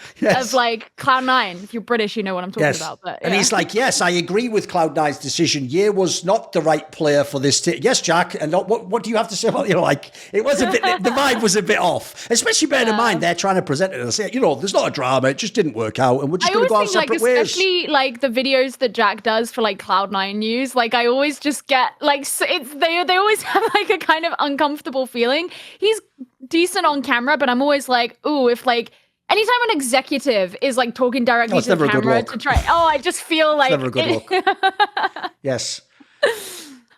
By the way, VTubers. YouTubers. Yeah, well, that's why Sentinels have Tarek do all of their shit. There you go. Right, what about this then? Nature obviously does it for 100 Thieves, and like he has an audience report. So yeah, maybe that's right. The obvious team to pivot to talk about is basically, it's not really Ye's their X team, but it is, isn't it? It's obviously the NRG boys who obviously did go with the hardest move instead, and they themselves got look, let's be real, they lost to the team that came second, so not bad, but they also would be a lineup people were hyping could maybe be the best. You start me off on this, Peak. What do you think of NRG? I think they looked very versatile. FNS played Cypher again after not having played it. And were you impressed? Was he a good Cypher? I could see. Because you're an elitist, obviously. So come on, how good was he on it for real? I would say he was. He was upper mid in the tournament. Okay. Fair play. And all the Cyphers in the Omega bracket were in the bottom pretty much. But he was in the upper mid because he did setups that are, just good setups. They won't let you down, but they also might not get you all the stuff you want, like just standard stuff. And sometimes it messed up the setups because, like on Fracture, he tried to do a setup on B side where a tripwire doesn't work, and you could see that on the minimap, like the way he was positioned. So I like that. I like to see him play Cypher again, and it shows that they believe in Cypher as well. I think Chet also believes in Cypher. So like they have a wide strategy like in their mind, and they are not locked in on we have to play the meta, we have to play this, and it's very refreshing to see, and that they keep carrying that open mindset to off meta stuff, and not just off meta stuff, just different flavors of the meta, and bring it to NRG and make it work with artists. Like you said, Loud was the second team, right? So not a bad team to lose to, but I want to see more from them, and I don't really think they have to switch artists for Ye, for example. I think they're doing great, and the energy seems good. All I'm hoping is that FNS doesn't just get depressed, because the way he takes on losses is very heavy sometimes. And aside from that, just keep on going. I was two initial observations. One, can totally see why it was that Victor and Crashies wanted to be picked up by a team as a package deal. Right. Like, because those two together, and obviously we've seen them play together for such a long time at this point, but it just really reminded me like how good those two play together. They are just like a hive mind. I'm watching Crashies play Sova in the Koi series. Like, I just love that. Second observation is, holy fuck, Som was so good. Oh yeah. Oh my god. I forgot about him even. But yeah. Dude. I mean, he's just been chilling for like a year on bad teams, hasn't he? So no one remembers he exists. Yeah. Right. Yeah. Like, he's everyone's W streamer now. Like, yes, exactly. he was like very, very impressive. I feel like, especially on like the Smokes role, like, if you struggle even slightly with the sort of intuition that you need to play with and the kind of reactivity and stuff like that, like, you end up becoming a burden very fast to your team. And he just seemed to not only have that, like, play it really well, but also, like, he was getting kills. Like, he was doing so well from that perspective. And it didn't feel like someone who was new to the team. It didn't feel like someone who hadn't spent meaningful time on a solid team for however the fucking long, you know? And I thought that was so impressive. And you could see, like, effects that this team's playstyle had on other teams. I mean, in the Koi game especially, Koi, I think, played, like, very passively at times because they were afraid. Like, they were afraid of NRG. And, you know, part of that just comes from the fact that they are NRG. And you know, we know kind of, like, what to expect from the performance of Optic. And then in the case of Ardis, the performance of FPX last year. But they looked like a solid unit. And I think, obviously, the big question marks that people had before this tournament were like, does the Optic core still live up to the performance of Optic, having lost such a key component as Ye? And that's not to discount Marved at all, but I just mean specifically that was kind of mostly where a lot of that those questions were coming from. And the answer seems to be no. Like, they look really good, and obviously time's going to help them improve, and I'm sure they are really disappointed to have not made it further in the tournament. But I think, like, losing to a grand finalist team, like, it is what it is, and it's the team that they've lost to every single time they've played other than once. So I wanted to add regarding some, I completely forgot about him, but the energy in his eyes shows that he really wanted to show that he can live up to the teams and pro teams and not just be called a streamer, for example. And he's probably lived in like, let's say he wants to be a pro player and then been living in this shadow where he can't get tryouts, or maybe isn't even taken seriously by pro players, even in ranked, like just seen as a streamer. You can see that in his energy that he really wants to show and has done all he can to try and be the best version of himself there. And he's someone they should lock down, for example, because not only does he play good, he's super easy to brand around. Like the one where he holds like a flag or whatever picture, that's easily meme worthy. And when you have a star player who's meme worthy, that, well, not in a bad way, but in a good way, it's marketable, right? Yeah, exactly. Yeah, it's a money printer. Yeah, if people don't know, Som and Tens were in basically the same sort of like graduating class, as it were, in CSGO, along with people like Leaf and Zephyr. This was all like the same era. It's just the former two obviously came to Valorant earlier than the others. And the thing is, if you notice, they've even had like a similar career. Like, if people don't know, Tens and Som did the same thing. Like, Tens also like briefly was on a top. He was actually on Cloud9 very briefly. He was on like a team, and then he like was only for like a month or two. Then he became a streamer. Then he came to Valorant, was playing, but then he was a streamer, and then he was back to it. It's like, bloody hell, like, make your mind up. Because the problem these young guys have is they are coming up. If you're an NA pro and you're considered like skilled with some hype, the hype in the short term, if your team isn't good, is going to be just be a streamer for me, or just build your brand that way. So I feel like at the moment they're torn between, do I want to compete or do I want to build this streaming brand? And if you notice in general, like, I'll just say this, if you're a young player, it's probably just better to be a pro. Like, worry about the streamer part as you go on and later, because the difference is eventually, like Peak's saying, eventually if you spend too much time as a streamer, there just won't even be the option to come back, because when you come back, you'll start at the bottom again. You won't get like the offer to the good team that you want, which would lure you from streaming, and so you'll be sort of a bit trapped. And also, it's a bit like broadcast talent.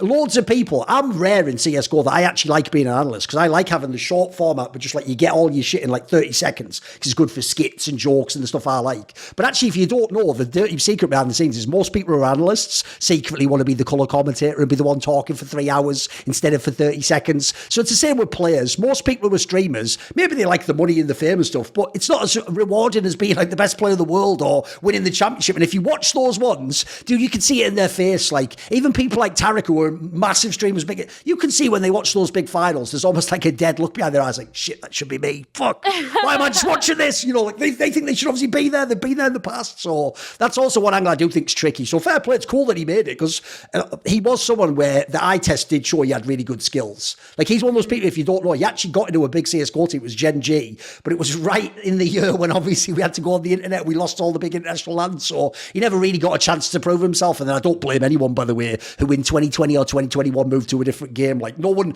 knew if the world would ever be like this again. We didn't even know if there was going to be esports. It is. We thought half of it would be on the internet. So I can't blame you for your choices. If you're like a 19-year-old kid and you've never been a pro and you picked what some people would think is the wrong choice, but now it's actually worked out for you.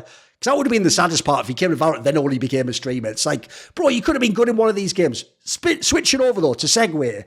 Obviously, a team that barely played here, but was an enormous team last year, was Paper Rex.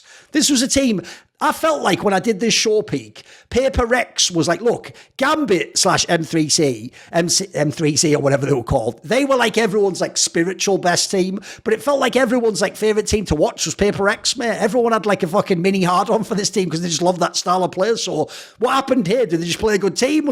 Are they not as good? What's going on with Paper Rex? I don't know. For me, it looked like they were the same version, but just didn't output good stuff. Like they played bad. And I think Ying, is that his name? Jing, yeah. He even said on Twitter, they just play bad, I feel like. So I think it just happens, you know. That's all. Like, yeah, I don't think their strats were the issue. It looked more like maybe they weren't feeling good, weren't doing well mentally. Hadn't prepared as in just being ready to be in the game state, so to say.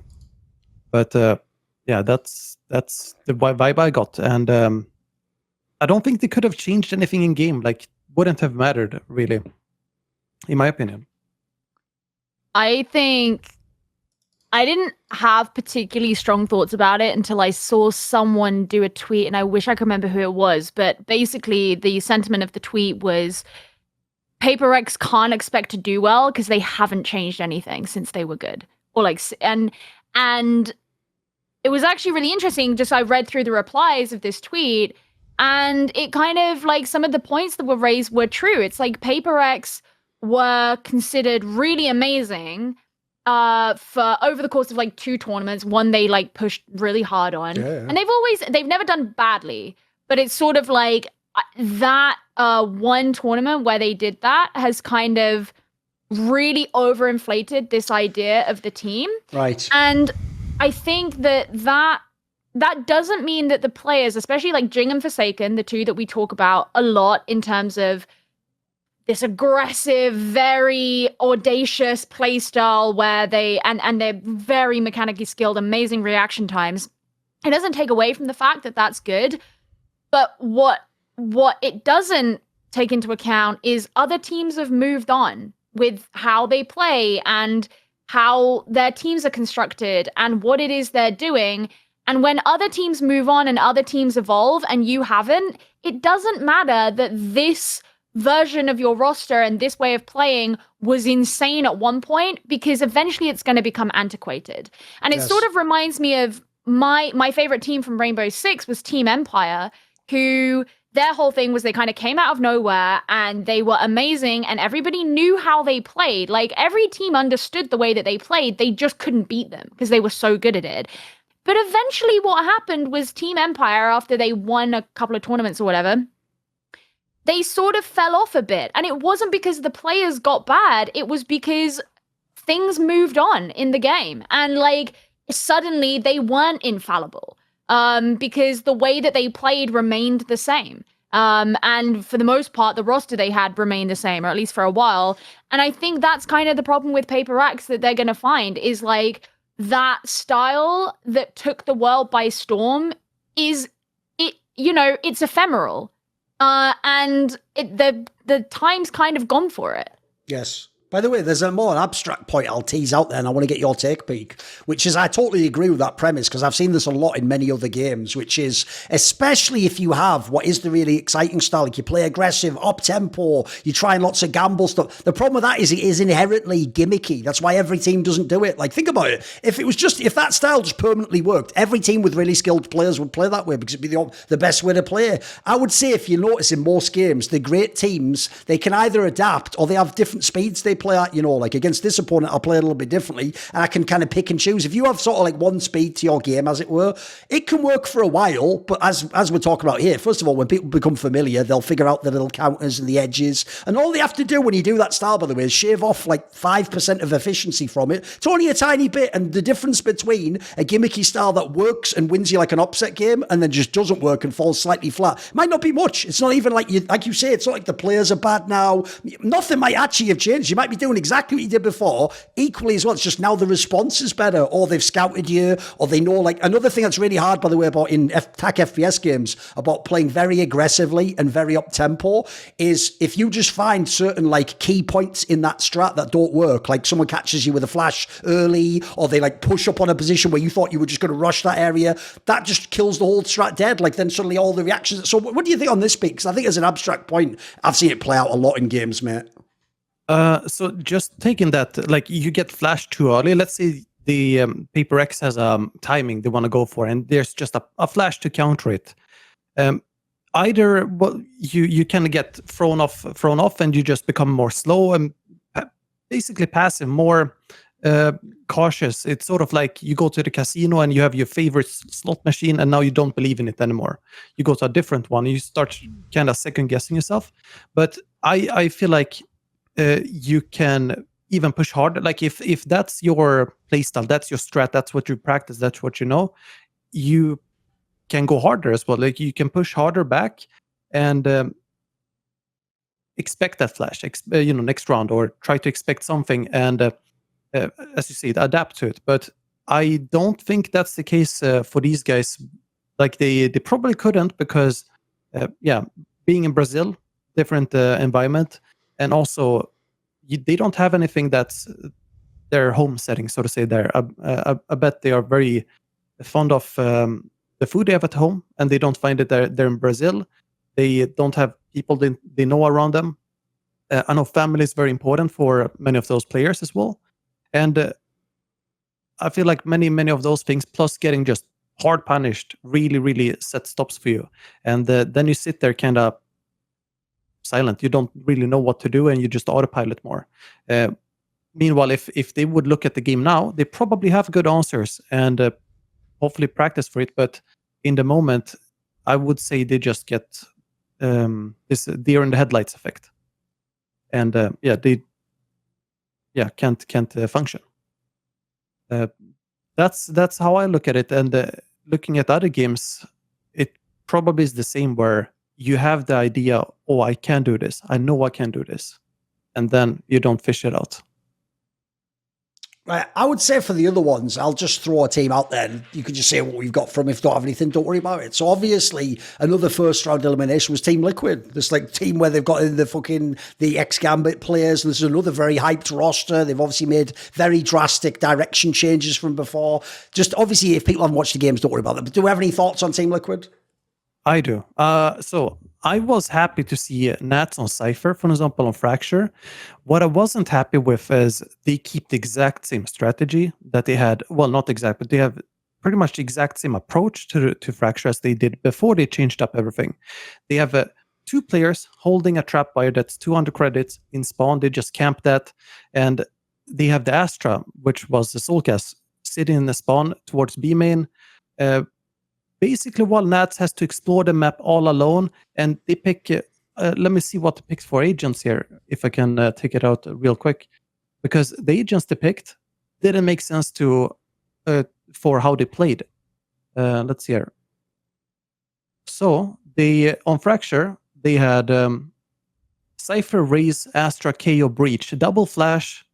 And they don't even use the double flash. Like, double flash is good with Neon, for example, because you can have Breach on one side, K on the other side, and you flash over wall, and you basically force people to look into a flash.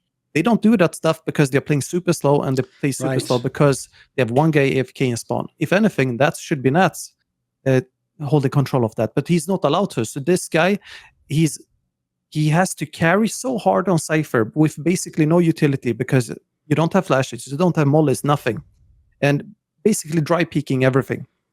And I feel really bad for that guy. I feel super bad for that guy. It's basically being some massive boxer, but you can only headbutt people, and unfortunately headbutting is against the rules, so you can't do anything.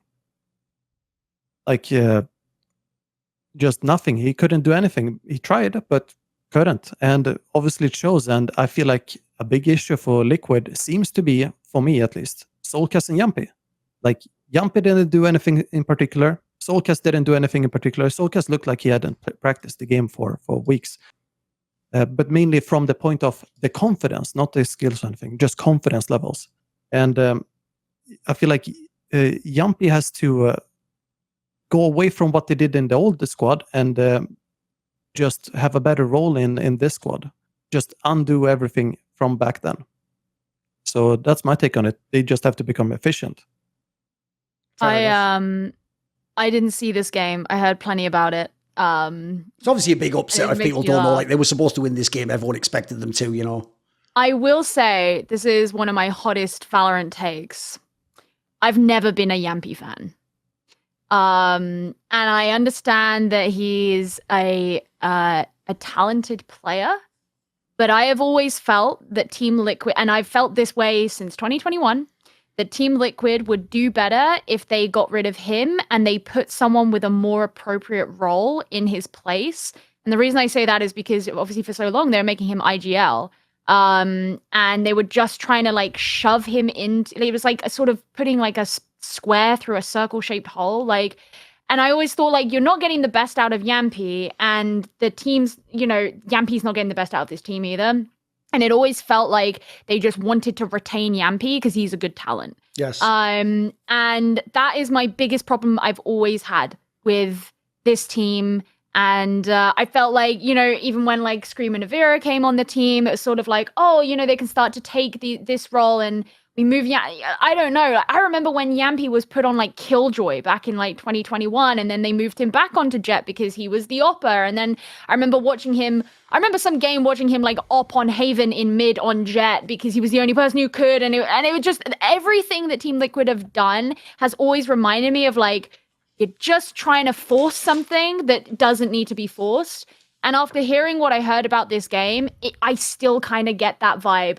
I heard some people say like they felt like Soulcast really just shouldn't be there.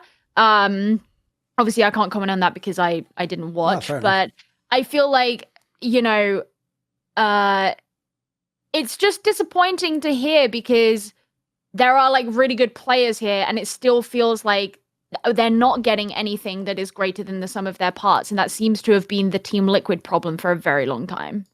Yeah, so what I would say is, as I pointed out when we talked on past episodes, I was always shocked when I heard, like, Yampi's the IGL of Team Liquid. Because if you don't know in CSGO, one, he's very young, so he doesn't have the authority status. Two, he's not experienced as an IGL. He didn't do that role at all in CSGO. And in CSGO, he was a fucking AWPer. He was like one of the most solo roles in the game, which it's probably, like, by the way, the most inappropriate role to be an IGL, even though bizarrely in CSGO there are a bunch of IGLs that are AWPers at the moment. But aside from that, so that already was throwing me off a bit. But actually, to what you're saying, Gio, one thing I will add that people will forget about in Valorant is, here's the difference. The only reason Yampi's in Valorant is because he had that like VAC ban years and years ago in CSGO. Now, here's the key detail. Since he has been in Valorant, that has actually been lifted by Valve, and he could, in theory, at any moment come back to CSGO. 2, baby. And I can tell you, if he came back to CSGO, look, I mean, obviously you'd have to play and earn his keep and archers, but there's a bunch of people would potentially give him a try. Like, a lot of people actually thought he was skilled, and he was one of the names that was always used as to why Valve should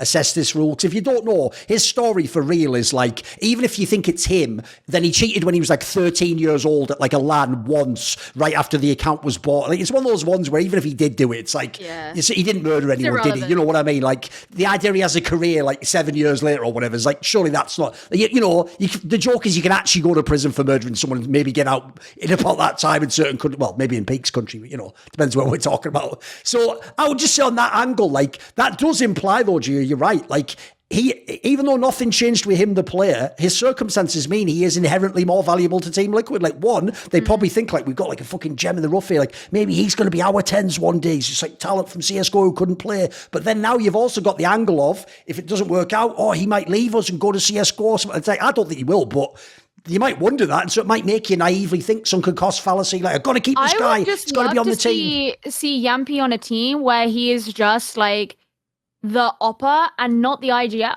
Like, I would be really interested to see that. But this actually brings me on to a team that I wanted to talk about because there's a very similar problem, and that's K-Corp.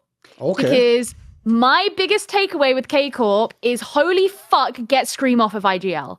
Get him off of IGL, and like maybe you'll be okay. But Scream remaining on IGL, you're doomed. Because like so much of their issue, you could see it in the way he was playing, and especially the fact that in so many rounds he would end up being the last man alive. He's struggling to balance doing Scream things with also IGLing. Like, you can tell the guy's struggling, and like that. It sucks to see someone who is ostensibly one of the best players, at least in EMEA, not perform to the level he should be because he's trying to IGL at the same time. And I don't remember if it was that Scream said he wanted to IGL, or if it was K-Corp who said they wanted him to IGL. Someone specifically wanted Scream to do it, but stop it. The solution there is to put XMS on IGL, because XMS, it's on.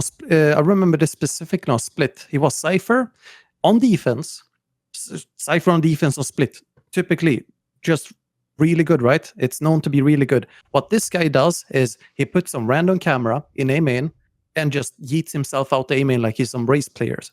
He goes for these super aggressive plays and just gets killed first over and over and over, and then sits there just silent. So what they need to fix XMS and his aggression problem, just put him on IGL and force him to, well, not maybe force him, but if he has more focus on gathering information, using that information, and, you know, doing stuff Cypher is supposed to do, rather than just try to become a race player, then Scream doesn't have to IGL, and he can shine more on his agents rather than having to make up for this dead Cypher or, you know, whatever. I feel like that would solve a lot of problems for them. By the way, go on, keep going. By the way, we're never interrupting you. It's just that you have that like Scandinavian thing where we're not quite sure if the sentence is ended or like. So it's okay. Keep going. Don't worry. No, I'm totally fine. So I feel like if XMS stays in the team and he plays Cypher or just any Sentinel in general, K-Corp will continue to just struggle and rely on these flashy frags, or I can't remember who it was on Pearl for them. The player by name specifically, but New Zera? New Zera? Yes, New Zera. Just popping off, you know. You can't always rely on that because we see what happens with other teams. So like they need to understand how to play the game, which they don't with Sentinels, and that issue comes from somewhere, either because they have weird roles with the IGL and so on. Your information gatherer, they are not in the position where they should gather information. So what else should they do with the energy and time? They do weird plays. And the same happens with Liquid, for example. Yampi and Soulcast AFK in spawn because they gather information to use that. Yeah. And in my opinion, easy fixes. But I don't know if they even think in those realms where they accept that reality, because it doesn't feel like Scream and the others are the type of players that will accept, okay, this should change and I shouldn't be IGL, because maybe he wants to help the team and just, you know, I'll just do it. I know how it's supposed to be done, but doesn't see the greater picture. Yeah, that's my concern as well. I felt like there was also just so many times where either like it felt like they mismanaged their time, and also there were times where you could tell that like the team was losing composure, and it just like, like the whole thing was just very like, what is going on here? And it just felt like it was just so clear it was stemming from like the leadership. And that's I don't see them doing any better if they don't do anything about that. I've got a few angles on this. So one, this is another one where when people tell me like Scream's IGLing, listen, I'll say no offense, but I don't know why I bother. I'm Thorin, I'll just do it my Thorin way. If you had the dictionary in Counter-Strike and you looked up the term, the famous phrase, all aim, no brain, there'd be a picture of Scream next to it. The only thing he's famous for is having bonkers fucking aim. That's the whole thing he does, and that he was the king at. So the idea, one, you're going to do the role where that's going to take away from that is already like, please. And then two, prove it to me, mate. I mean, I'm not going to be rude like fucking that Floyd. If you remember when 50 Cent did that like ALS challenge when he was like, Floyd Mayweather, fuck the ALS challenge. If you could just read like a page of a children's book, I'll give you $5 million. I'm not going to go that far, but like, I just don't believe he's going to be a great in-game leader in attack FPS. So there's one. That already was red flags. Two, I'll throw this out there. It's implied K-Corp is Scream's team, and that's why he's here. And basically the team's built around him and his brother because they're French, Belgian, French language scene, and they're the stars of the region, so it's implied. The idea he's walking in and then they're going, oh, sorry, Scream, you're going to have a totally bad role. You don't want... That just seems really off. And then thirdly, the biggest part I have a problem with here is this, Gio. The only connecting factor between Liquid and K-Corp is Nevera and Scream. And this was happening in Team Liquid as well. In Team Liquid, magically everyone was taking a turn as the duelist and then as the IGL and like that Scream, same story. Liquid. When you told me that story last year, that he was like the KO player, it's like, bro, I only came to watch you shoot people. I only came to watch that. Like, KO. you know. He was playing KO in this tournament as well. But like Scream IGL for Team Liquid for like fucking 2 weeks or something. Yeah. And then they put it back on Yampi. Oh, and also, here's the last detail, because this will just show that Stream's an unusual guy. Everyone will have seen that funny clip of Sliggy watching that interview with Scream, where Scream said, like, oh, yeah, like, you know, in our team, it was just based a lot around, like, comfort agents in. And then Sliggy's laughing because he was doing the opposite. He was like, what are you talking about? Scream used to complain all the time. I'm making them all like experimental agents, like forcing a bit. So I just get the sense that Scream has a very different perspective on the game Valorant than maybe like, let's say like the consensus group think in Western League of Legends that say that, you know. Remember, you have to remember this, guys. Technically, they're from the Anglosphere. They have their own culture in the fucking French language. They have their own way of dealing with problems, setting up teams. So who knows on that one? That one's a mystery to me, but I just think there's a lot of curious angles to that one. Like I just find it implausible to think that like Scream's really just like, yes sir, I'll just do this role. Like, so I would imagine he chose this. It feels like it, right? If you look at all the setup. I think it was him who said he wanted to. At least that's what I heard.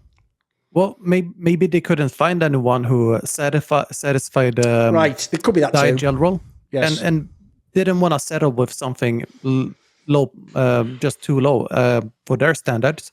And then goes with, I'll do it myself. Yeah. But I feel like that's even worse because, you put yourself in a role that you're not playing to your strengths. And if I was Scream, I would play to my strengths and I would take a worse IGL that I'll just take a roll, those take rollers Enzo. for the road and just go over. Yes. Like, take Enzo. Why are the Enzo's in IGL and French? Right? Maybe not liked by them. Who knows? Oh, by the way, as well, when I say that thing at the beginning, before people just like get missed on this one, like when I say all aim, no brain, don't worry, we're playing fucking FPS games here, boys. This ain't chess. Like, that ain't a knock. Just put him in the role where he shoots people in the head. Like, then he's going to be really good, isn't he? So that feels like an obvious solution. It's just, the question is who takes over as IGL's the only angle, right? And obviously they have, by the way, there's another angle I'll just say right now as to why I thought that team, look, I get why Carmine Corp would want it to be French language speaking. If you don't know, like, especially in League of Legends, that org is enormous in that region and they have like insane grassroots following where they can do like live events that have as many fans come in League of Legends at like a lower level. They can have as many fans come as like would be at like the LEC final, which is like the regional championship. So they have insane like connection to that region. So I get why they want French speaking players. But the downside of that as well is this. When you then run into problems like with this lineup, you've massively limited the base of players who can join the team. Like, think about, like as you said, you have to start thinking of someone who can speak French. You can't just take any player out there. Like, if we could take anyone, why don't you get Steel? There's all sorts of players you'd throw in there. But if it has to be French speaking, you've somewhat limited it there. So it's going to be a tough out as well. There's not that many. It's not that obvious where you go now. Yeah, that's why it just confused me that Enzo, like, I don't know if they trolled him. I have no idea, but it's like, He was on Alliance, he was on Fnatic, like he's played on decent teams. He's on Apex now, so he's playing with a bunch of tier 1 players who are all on the team together, and he's their IGL and he's French. Like, there you go. Trial him. The Beatles said they get by with a little help from their friends, but I get by with a little help from my Patreon community. And this video was kindly supported by Matt Pugnatio Rajcula, Ahmed Hadjou, Bot Pounder 420, Thorin, Animosity, Tobias Bernasconi, Jensen Goh, Tosh, and a special thanks always goes out to my main man Jerky's Minion. Would you like to ask me a question in my monthly video AMA? Do you want teasers to find out who are the upcoming guests? Maybe you want to take part in one of those lengthy but intense esports discussions I have with my donators, or maybe you want to suggest a guest or a topic that I could cover. Well, if any of those tickle your fancy, put your money where your mouth is and join the Skrilluminati today, where in the description box below there is a Patreon link.